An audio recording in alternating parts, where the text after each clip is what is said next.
India clarifies on port curbs on import of certain Bangladeshi goods. Sources say government has restricted ready-made garment imports to just two ports, Kolkata and Nhava Sheva. It is a reciprocal move to Dhaka's trade barriers on Indian yarn and rice. We have with us Mithileshwar Thakur, Secretary General AEPC. Well, thank you, Mithileshwar, first of all, for joining us this evening. Let's begin by understanding this topic a bit. Well, when we talk about losses to Bangladesh, uh, is there any quantification of the losses? How badly will it hurt, and what is the reason behind this? Thank you for having me here. Well, we have not quantified the losses, but I think it will hit Bangladesh in multiple ways because there, the entire garment imports actually, a substantial part of this was through land ports. So much so that 76% of the garment imports into India from Bangladesh was through Petropol, land port alone. So you can see. So what will happen is that it will kind of you know restrict to a great extent the market access of Bangladesh RMG uh, imports into India. That's one. Second is that it will create a lot of inconvenience to them because the trade through land port was more about convenience than cost.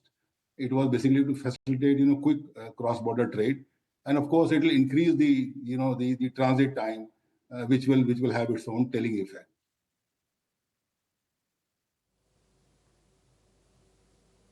Okay, Mithleshwar, and talking about overall impact it's going to have on India also. So, will there be impact to India as well out of all these steps which have been taken? No, I mean, you see, this is not what India has started.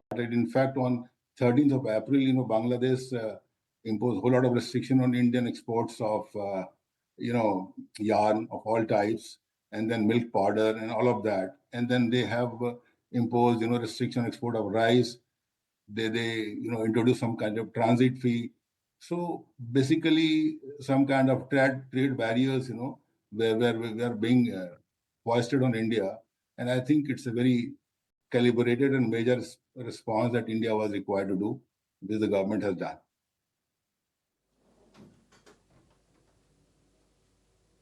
Also, Mr. Thakur, is there a way China can come here and help out Bangladesh to tide over the crisis?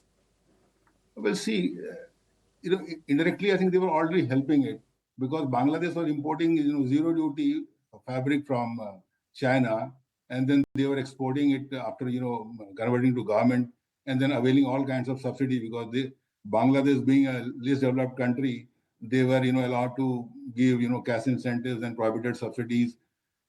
So they had a cost advantage over Indian manufacturers, and that's the reason I believe these H&Ms and Zara's and Uniqlo they were sourcing their imports from Bangladesh.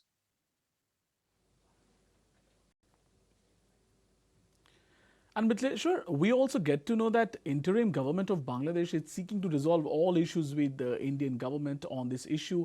Well, after New Delhi put curbs on this particular commodity, so you think that it has come to a stage where Bangladesh wants a patch up with India, where it shouldn't hurt its biggest business out of the country. That is what I also officially heard, and that's a welcome move. I think the both parties should sit together and resolve this crisis rather than Bangladesh falling into the hands of China and show an obvious tilt and and play into the hands of China. In fact.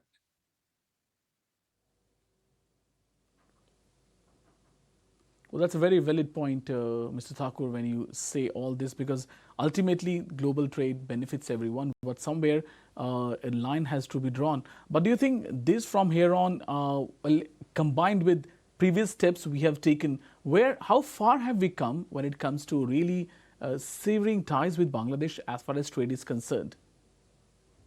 See, Bangladesh, see, the SAFTA agreement, in fact, basically we were giving them duty-free access.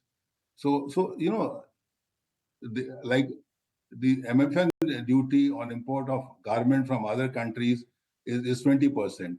And then on that, the cess is around 10%, so which works out to around, 22% plus, IGST and all of that. So they were already enjoying duty-free access.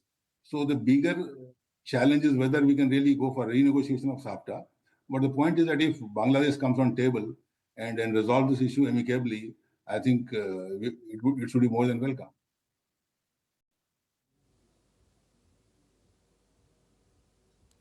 Right, Mr. Thakur, and thank you for joining me this evening to discuss these important points on the developing story.